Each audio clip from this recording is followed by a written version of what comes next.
So this is a bullet hole here in the VPO's door. Exit wound over there. Alaska turns into the Wild West. The guy pulls out a gun and starts shooting holes in the guy's boat. What's up? I'm from Alaska. I hollered that I have a gun to come out of the woods. Whoa, who's this? And troopers must play sheriff. The only cop that they have had to leave town because things got a little too dangerous for him. Open the door, I'm gonna kick it open. Come on out now, I'm gonna finish breaking your door down. Hey, troopers with the warrant, open the door! Go in. This is real Alaska. 300-pound black bear can just shred you to pieces. If you make yourself look like prey, it's usually what you'll become. There we go. It's Grizz.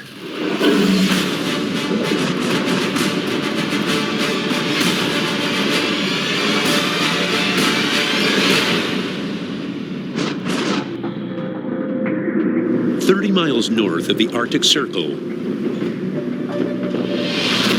lies Kotzebue, one of the most remote locales in all of Alaska. Home to just over 3,000 residents. And it's Trooper Tim Smith's job to keep the peace here.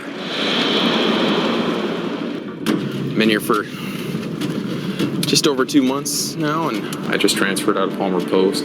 I'm excited. This is where I've wanted to be since I joined. Today, he's catching a plane to one of the most isolated and dangerous villages in the area. We're heading out to Ambler. It's one of the interior villages. Lately, it's been kind of hopping. We've had a lot of illegal alcohol manufacturing, and it's been leading to a lot of other problems. 90% of crime in rural Alaska is alcohol-related. One of the most prevalent is homebrew, which is made of yeast, sugar, and juice, and can be more potent than store-bought beer. Many rural villages have outlawed alcohol completely. But in Ambler, illegal brewers are refusing to stop production. Right now, there's no law enforcement in town. The only cop that they have essentially had to leave town because things got a little too dangerous for him.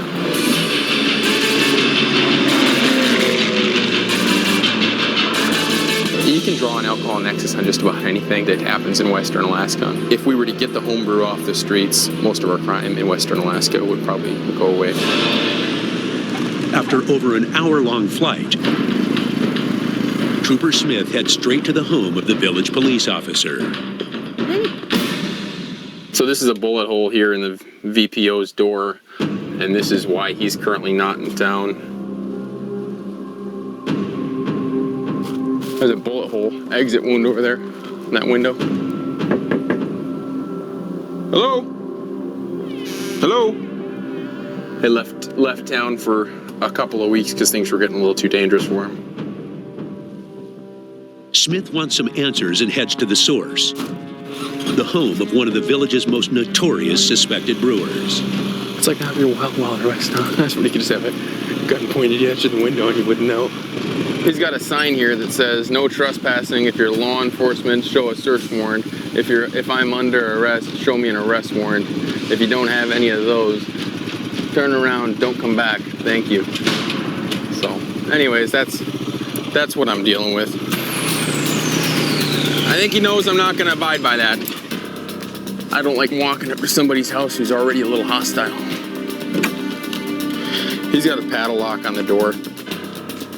Yeah, it doesn't look like he's home. Yep. This is a bucket, and in it is homebrew. They're gonna recognize this bucket because the individual who owns it is kind of notorious for carrying it around town and selling his liquor out of it. So it's not gonna take long for word to travel to the fella that I've got it. I want folks to know that you're walking around town with a bucket of homebrew, we'll take it from you, we'll charge you, we'll arrest you. To help with the arrest, Trooper Smith calls in an undercover officer from the Alaska Drug Unit, whose identity must remain hidden. He's hiding, but we'll go find him. But confronting him is risky.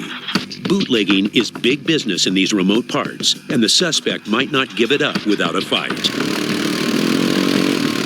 They think he's hiding here at his sister's house. She's ridiculous. She's the biggest homebrewer we have out here. It's kind of a family affair. Watch for anybody bailing out of here.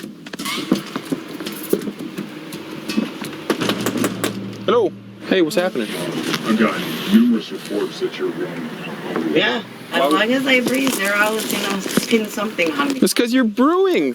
You guys didn't even find nothing when you guys tell me you guys won't find nothing again. So, and you guys Why don't you nothing. show us around?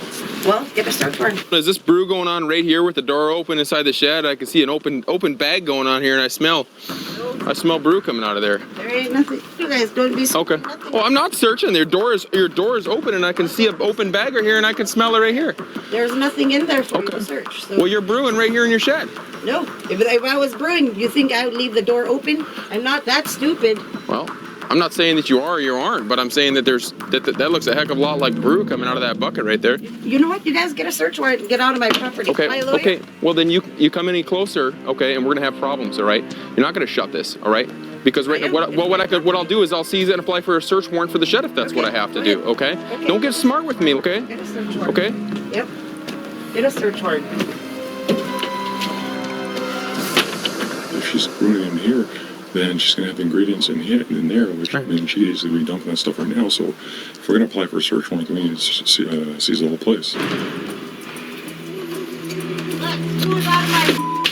You need to exit the residence right now. We're gonna come in and secure it so you can't dispose of any evidence.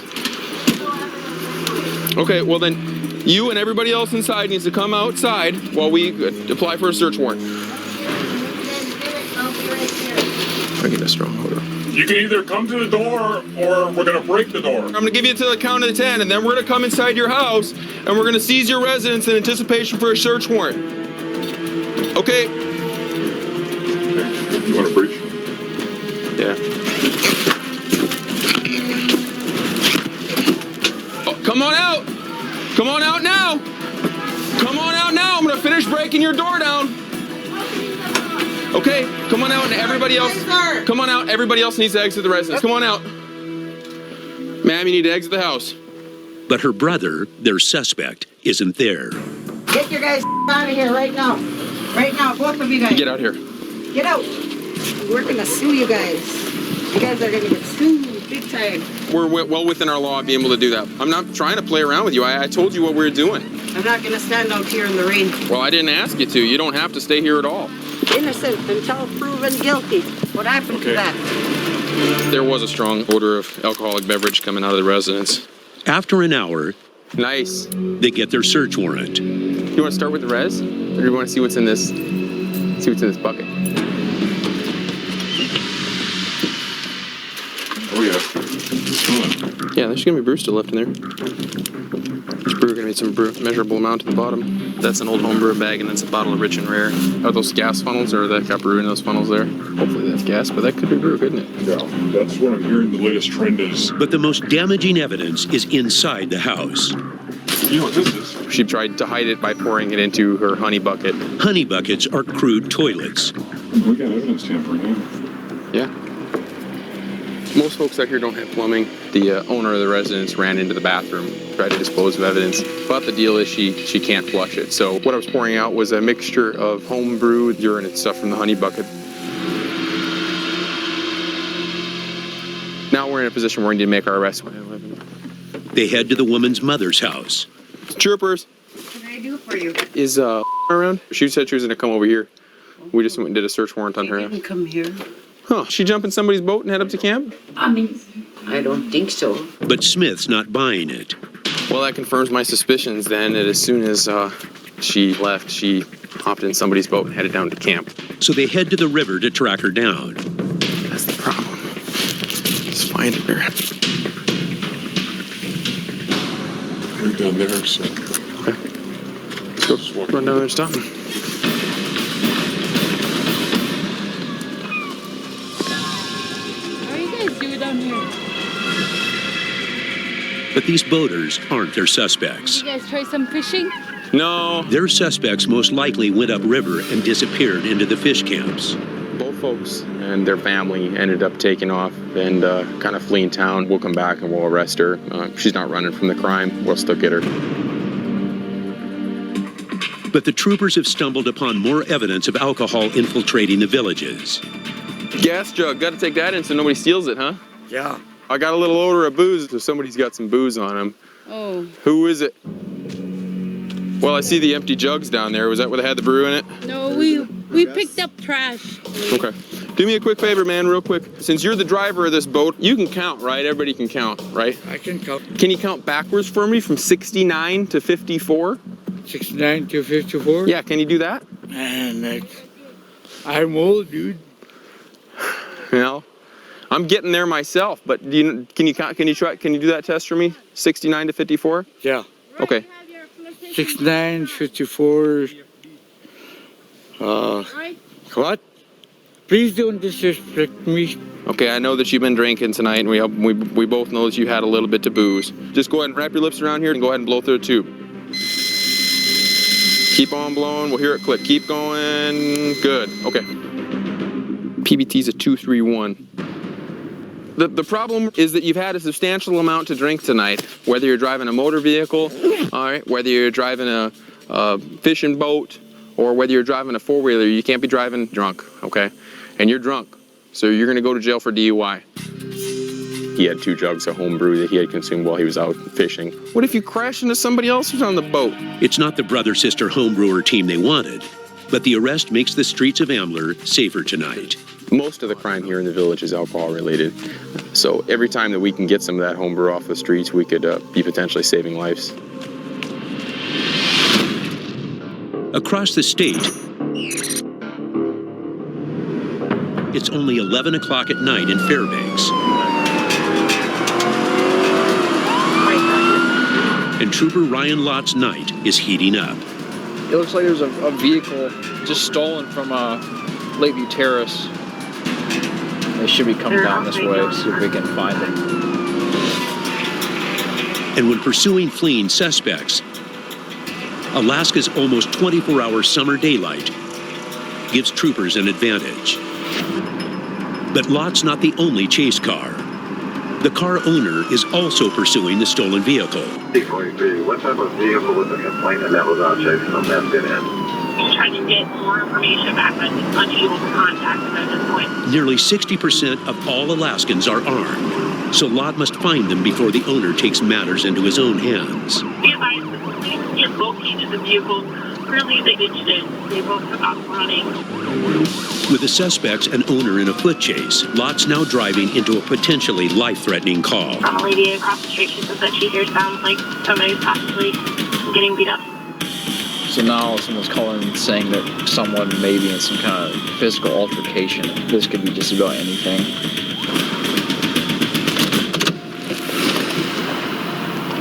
wearing a zip-up jacket. He's a native guy. He ran that way in the woods. They meet the stolen vehicle's owner on scene. I spun my truck around and chased him down this way. And I seen him spin into this way. And they pulled here and dove into the woods. The car reversed all the way over there and smashed into the, I'm guessing he left it in gear. Yeah.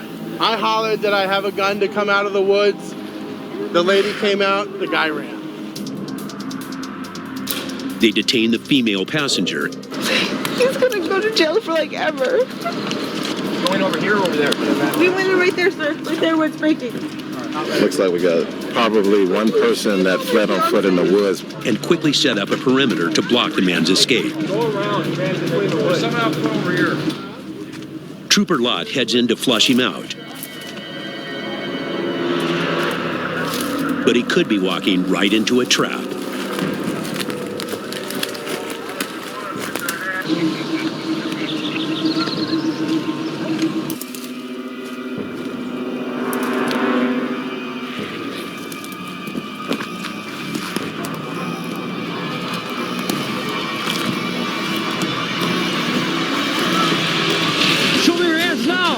Show me your hands! Get up! Get on your stomach now! Get on your stomach now! Put your hands up. No.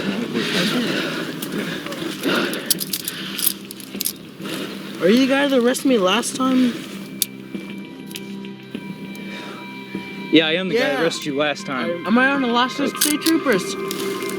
What up? What up, family?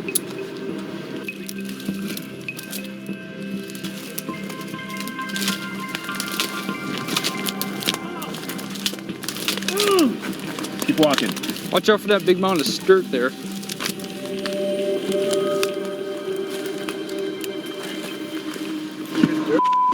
That motherfucker right there stole my dirt bike.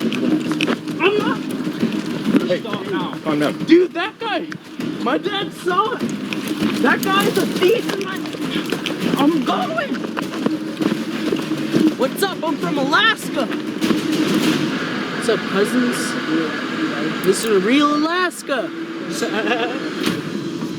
Turns out the suspect is a repeat offender. Same kids from down there. Same learned our lesson last time.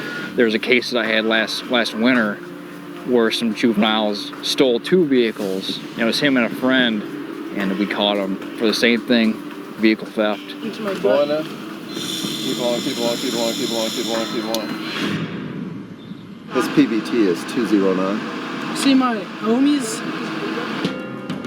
Pretty lucky to find him. He'll be charged with vehicle theft, obviously, as well, along with DUI. Some people don't learn. Can't wait to see everyone. Can't wait to see myself. He's got some growing up to do. Peace out, cousins. I'll see you soon. While the endless light of summer can help troopers catch suspects fleeing in the woods, when winter strikes, the near-constant darkness can also have its advantages. The cover of night helps troopers sneak up on dangerous criminals and take them by surprise. I'll be there in about 10. We got a report about a month ago of a burglary at our residence here in the Fairbanks area. Looks like some people broke into their house and stole quite a few items, upwards of about $11,000 or so. But we ended up yesterday doing a buy and end up seizing one of the items that was positively identified. So what we're doing now is we're going to execute a search warrant. This is definitely something that you don't want to do by yourself. Haley meets up with other troopers to brief them on the stolen goods and the suspects. Okay, that's a list of what we're looking for. Obviously, we're looking for any kind of weapons that might be around. We're looking for her. If she's there, make sure we definitely get a cell phone for her. Him as well, any kind of information that we have on him. Again, cell phones are important. And then this guy here, this guy could be a big one too. He's got some previous theft stuff and drug use. Is there a reason to believe he's armed? Yeah. It's a pretty wide open property, so I think our best bet is just go in there hot, pull in the driveway, bail out of the cars and get to the front door. If we take fire or take fire on the way up, we're gonna back up and we're gonna take perimeter. If one of us takes a round, your vehicle will be last. Okay. So we'll throw the trooper in the back of the vehicle and we'll go. Okay? Okay.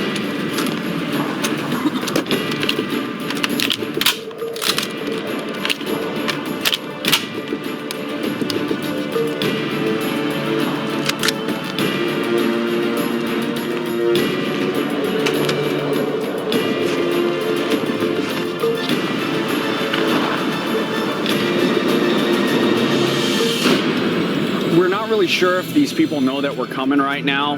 We have to assume that they do. If they know we're coming, they're inside and we're outside and trying to get in. So there's always the danger of them having guns or weapons or anything like that. And we got to all file through a narrow doorway, and it kind of leaves us wide open. So it's always a little nerve-wracking whenever we do things like this. Start with 25 myself, 33 and 32 are 10, 1019. Driveway, 25, 33. When we get up there, if you want to bail out, we'll have 32 turn his lights on when we're ready to announce. Light off as we approach and then turn one. As soon as I get ready to pull into the driveway, I'm going to go and hit my overhead. Just flip them on, bail out. We'll go up to the door, knock, give them their time, and then we'll go ahead. Slow up.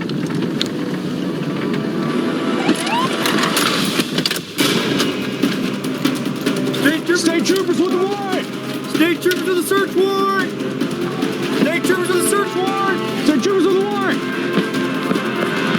State troopers with a warrant, open the door! State troopers with a search warrant, come to the door! State troopers with a warrant, open the door! Put your hands up! Come here. Who else is in the house? State troopers search warrant. In here. Turn around. You in the back room, put your hands up! Watch them. Clear. Clear? Clear. There's a rifle and there's weapons there. Sit down. Who owns all the firearms? I do. You do, sir? Yes, I do. What's your name? Well, it's right there. The troopers find their robbery suspect. We have a copy of a warrant here. So basically what happens, we have reason to believe that inside the house are items that were taken during the theft of the house. There's nothing in here. They can go and search whatever they want. There's not in here. Now you got some prescription pills though. No. They're not? Or they're not yours? No prescription, nothing.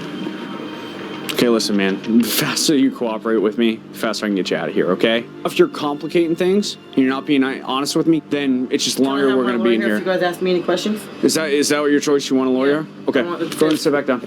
Plead the fifth. Why don't you guys go ahead and start running those guns?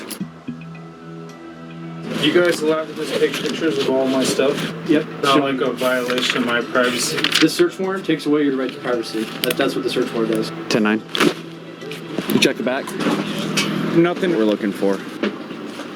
Their search turns up nothing, and troopers fear he may have moved the stolen goods elsewhere. Troop coming out. There's nothing in there that matches the description. Any cell phones or anything like that? He's got a cell phone. I want to go and seize that.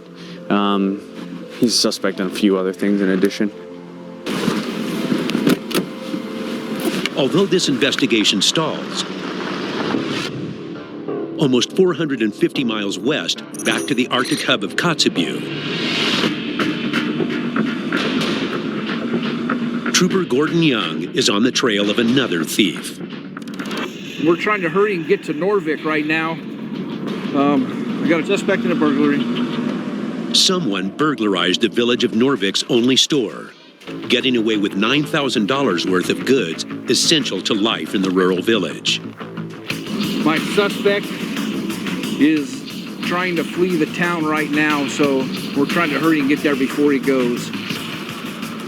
Young charters a plane to get to the village quickly, in the hopes of catching the thief and recovering the stolen goods. I got my VPOs looking for him now. This is a constant thing for me to come to this village and do things.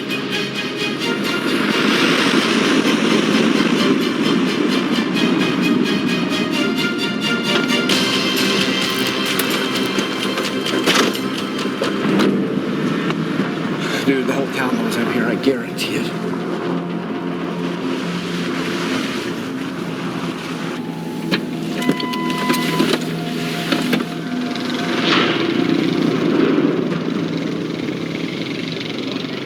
You looked at all the video, Joe? The Norvik village police officer cues up the surveillance video of the burglary. Is that when it was at, like 15? This is towards the end. This one here. Yeah. Did you see that? Just watch that again. Right here. Yeah. Young's encountered one of the thieves before. I saw him for like 2 seconds. I knew it was him. Some people that's running from us just aren't very violent, but this particular guy is. He also stole large amounts of ammunition. They didn't take any guns, did they? Bunch of bullets. So the suspect could be heavily armed. He's got a couple of felony assault convictions on his record, so I need to watch myself. Somebody want to run to the airport and see if he's getting on the plane? The last flight of the day leaves in 20 minutes. Just run down there. It's the suspect's only way out of the village, and Young believes he may try to get on.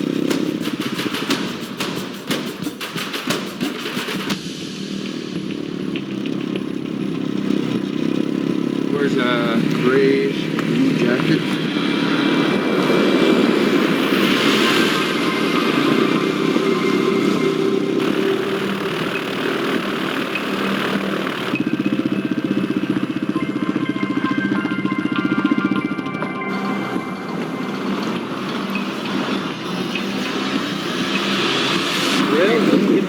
so I guess we'll go back to town.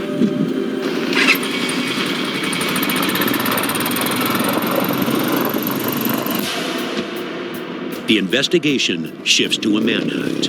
Okay, so we'll go and try and find him.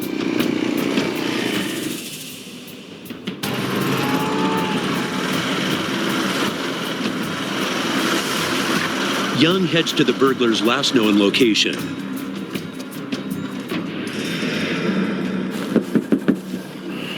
State trooper, open the door. Open the door, I'm gonna kick it open. Come on. Sit right here.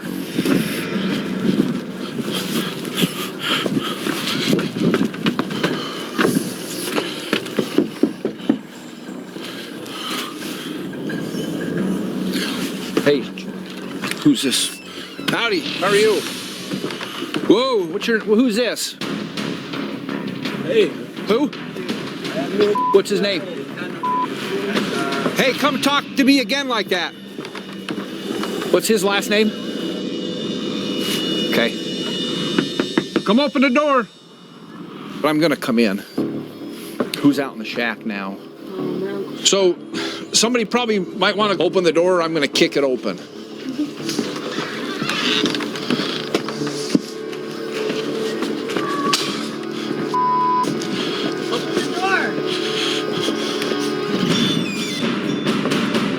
Who else is in here? You guys know where at? When's the last time anybody's seen him? Yesterday. Okay. Where'd you see him at? Here? Okay. You don't know where he's at now? Okay. Their only lead for the burglary suspect goes nowhere. But suddenly, the village police officer receives an important tip. All right, thanks. The person we're looking for obviously was across the street. Went to the back door and he's off out on that end somewhere.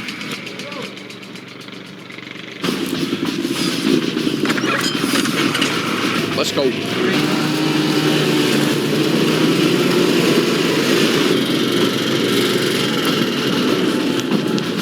Not long into their search, Trooper Young spots his suspect. I'm gonna go around, just stay right here.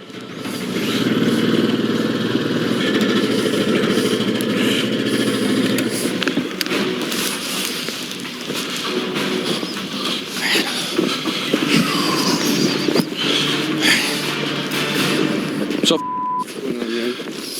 man, tell me what's going on. Why did you break into the native store? I didn't break into the native store. Okay. Do you want me to take you and show you the video of you in the native store? That was me. Yeah, it was. Dude, it's you. I've seen you. I know who you are. Any reason why you jumped out the window and run down to here? What window? I never jump out no window.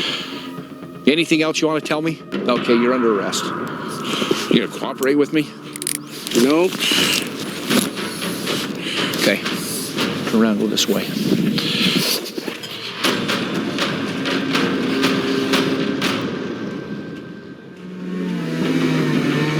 Now, Young must turn his attention to finding the stolen goods. I did some interviews, and I got an anonymous tip. He heads to the house where he thinks they're stashed. So nobody lives here, really? Let me look in the window, see if I see anything.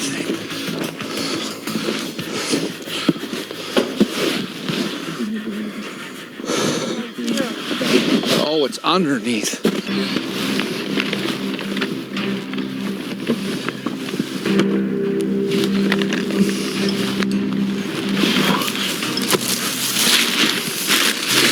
Jeez. But it's only a few small items. Okay, well, I guess we're covered something.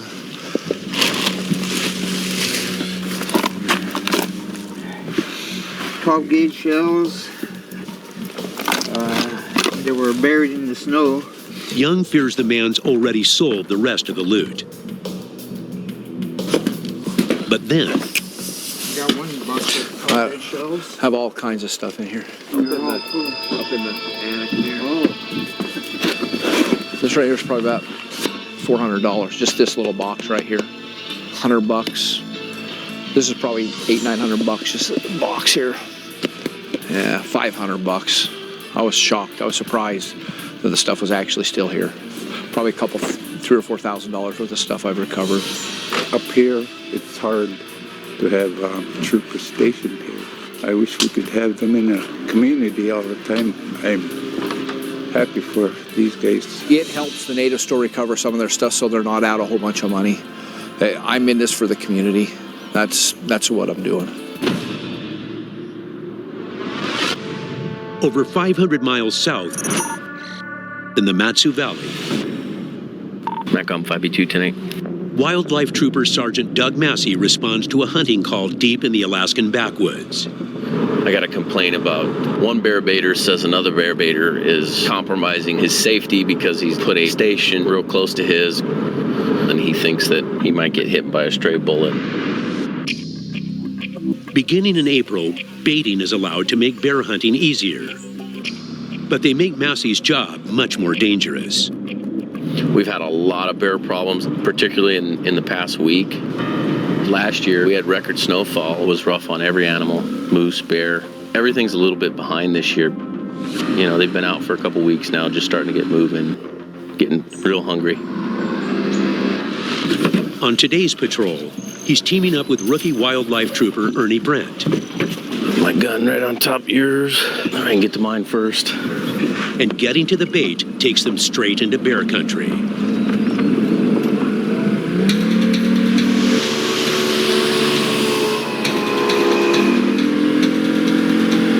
I'd like to get down there before the bears start coming out.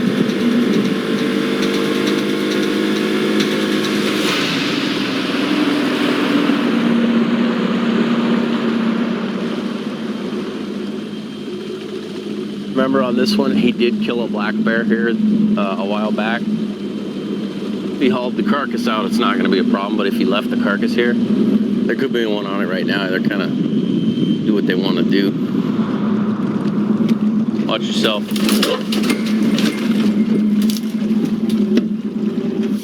You want your gun? Yeah, I'll take it. Nobody knows if a bear's going to be here or not. That's why we're always prepared as if there's one there.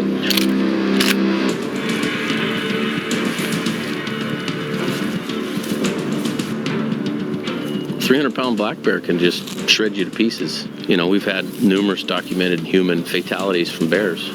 The worst thing you can do is run away. If you make yourself look like prey, it's usually what you'll become.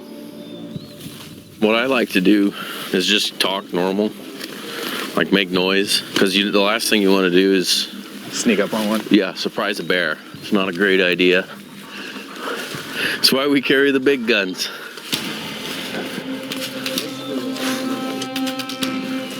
Do you smell that weird smell?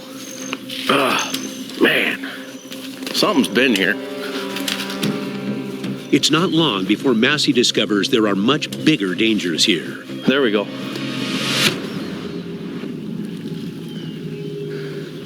It's Grizz.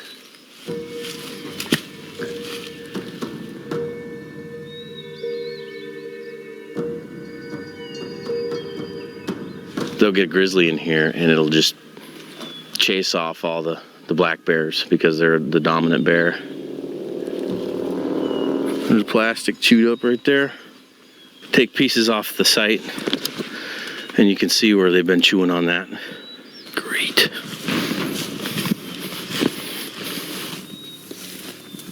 They head deeper into bear country in search of the bait stand. Smell that? Smell again? Just be cognizant of brownies. I think I see it right through here. Yeah, there's the stand. Marshmallows and popcorn. Marshmallows, popcorn. Got some grain in there. Yeah. You can see where his teeth, these scrape marks, trying to get his lips in there. And one time I went up on a stand, I saw a bear sitting on his butt up against a tree, and he would reach in and he would just eat the food out of it. It was hilarious. He looked like Pooh Bear with his honey. This site's set up to shoot the opposite direction, so it's not a safety issue. You know what I mean? Yeah, it's pretty far away. I'm thinking what it boils down to is, hunter courtesy. They determine the site is safe and not infringing on the neighboring hunters' bear bait station. Well, there's some hurt feelings, and unfortunately, there's nothing we're going to do about that because we're not the hurt feelings police.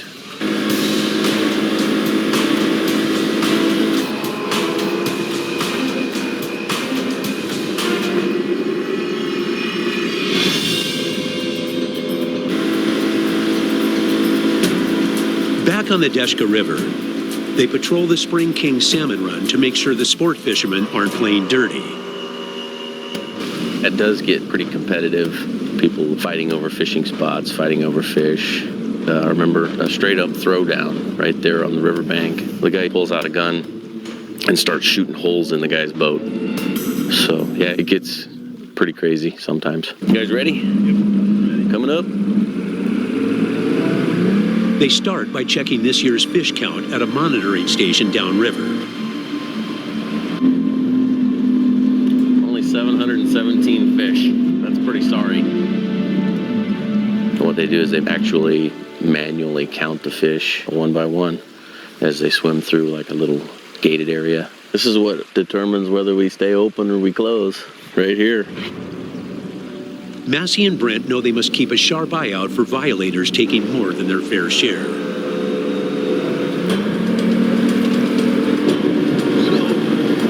As they move upriver, the fishing grounds get even denser.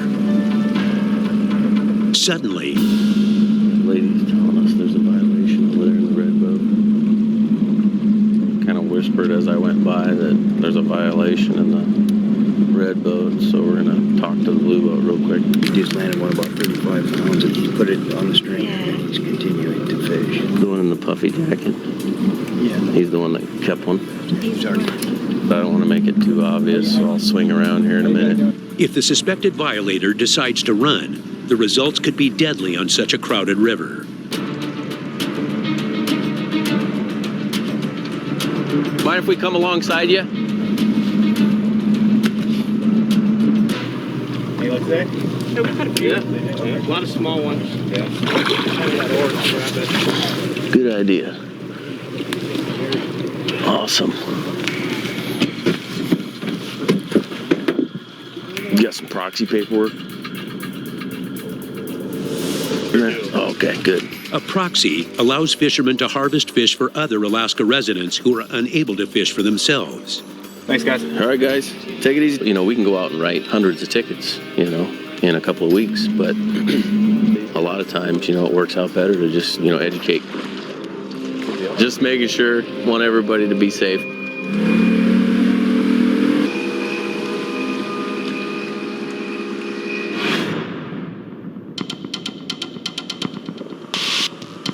On the back roads of the Matsu Valley, Trooper Knoll pulls over a speeder on a deserted roadway.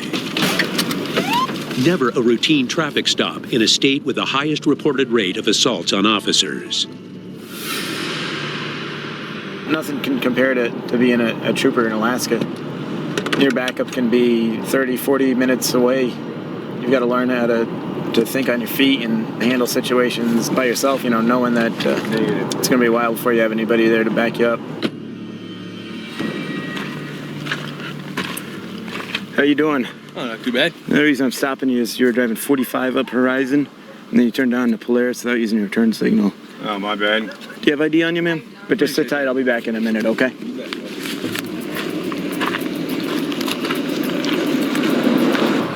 And CIC will be 45.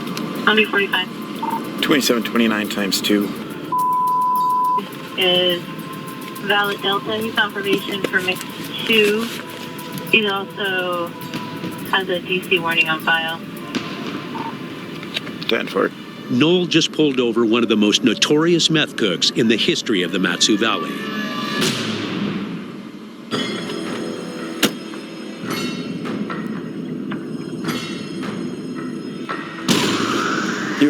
Were you a heroin user?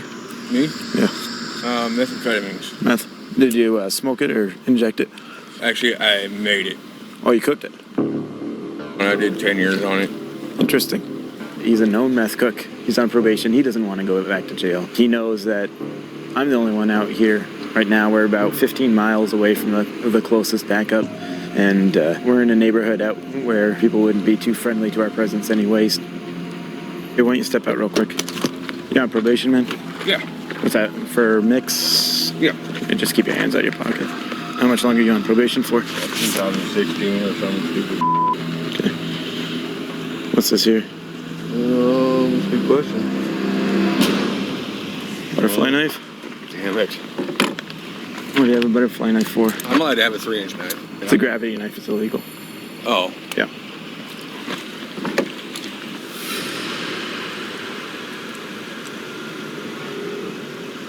Pretty sharp.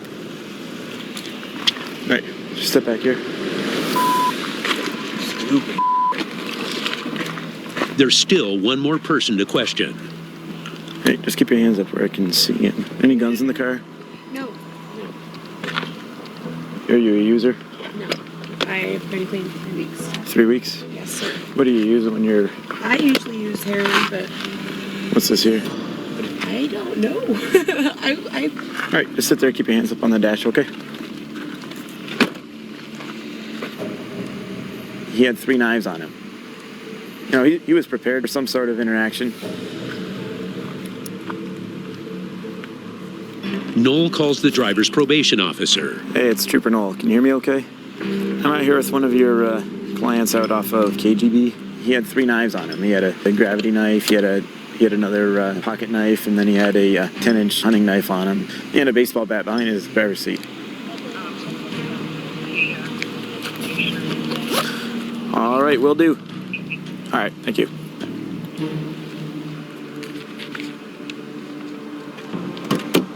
All right, step on out.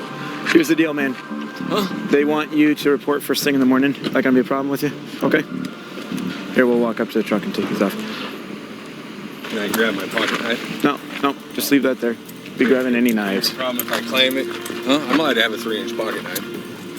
Yeah, I'm gonna put it in your toolbox. I just don't like people picking up knives when I'm talking to him. He was one of the main meth cooks in the valley for quite a while. I got caught the New Year's 2003. So that was right when meth was hitting it big in the valley then. Yeah, I was the old one of the bookmen. One of the originals, huh? Look, man, I don't even have a cell phone. Yeah. That's how far away from everybody I'm trying to stay. Sure. You know what I mean? Well, I don't blame you.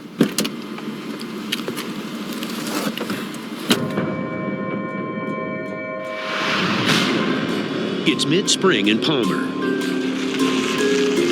Warm weather's hitting, the sun's up, everybody's kind of out after being caged in all winter. It's been busy and crazy. And as the days grow longer and residents finish their spring cleaning, Storia gets even busier. Mail called in, said he was cleaning out one of the sheds and located a wire up in the rafters. He pulled it down, it ended up being explosive. It is very unstable. Radio frequencies can set it off. If your cell phone's transmitting, it can set it off. It could be very dangerous. With residents potentially in harm's way, Trooper Storia must get there fast. I'm just going to go up, get a quick picture of it, and get the heck away from it. I don't care to lose fingers or a hand over touching something because it's neat looking. He arrives on scene and meets the anxious homeowner. Hey, how's it going? Down to that street shed out there. All right, where's it sitting at now? I set it on this log over here. Did you know? Yeah, it's right here. Although small, the blasting cap is capable of blowing off limbs. All right, these things, they're pretty unstable. With the wires being connected, it can be very just unpredictable what it's going to do, and it can go off on its own. Wish I didn't have so many electronic devices. And I just got to turn off all my electronic devices here because I don't want to get shrapnel in the face.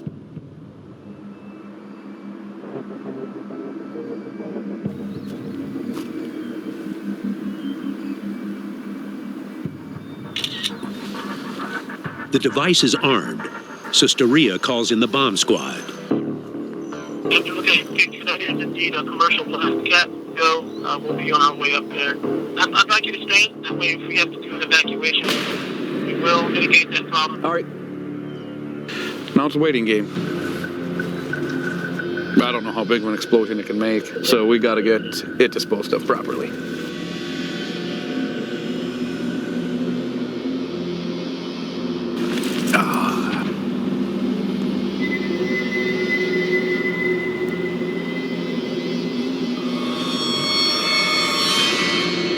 After a tense 45 minutes, military personnel arrive. Trooper Stria, you the one I was talking to? Yes. Show us what you got. Yeah, it's right over here on the log. Blasting cap's the most sensitive explosive. That's what we use to make the big stuff like dynamite or C4 go off, so. What I want to do was we'll tape a military blasting cap to it and make it go away. If you want to go ahead and get the MX-22. Have to go off and start. It's our receiver. That's our transmitter. He's just going to test it out. They must dispose of the explosive quickly and safely.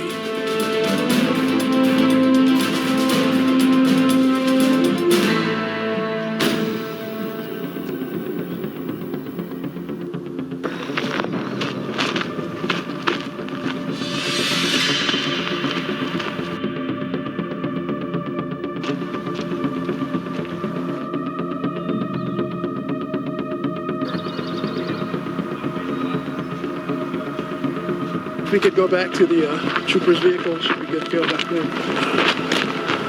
Nobody's at the back windows in this facility or anything. Nobody's in there.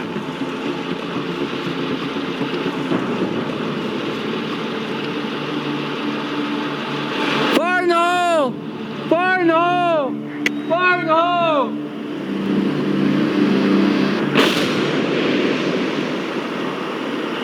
No. That little blasting cap, you take your hand right off. If some kid finds that, hits it with a rock or drops it, you never know. So. Yeah, it made that sandbag jump pretty good. All that's left is wire. Small but dangerous. I know there's a lot of those around because everybody gold mined up in Hatcher Pass and all that. I'm sure there's more around than we know of. If you find any more, call us. We'll get them up here again. Hopefully you don't.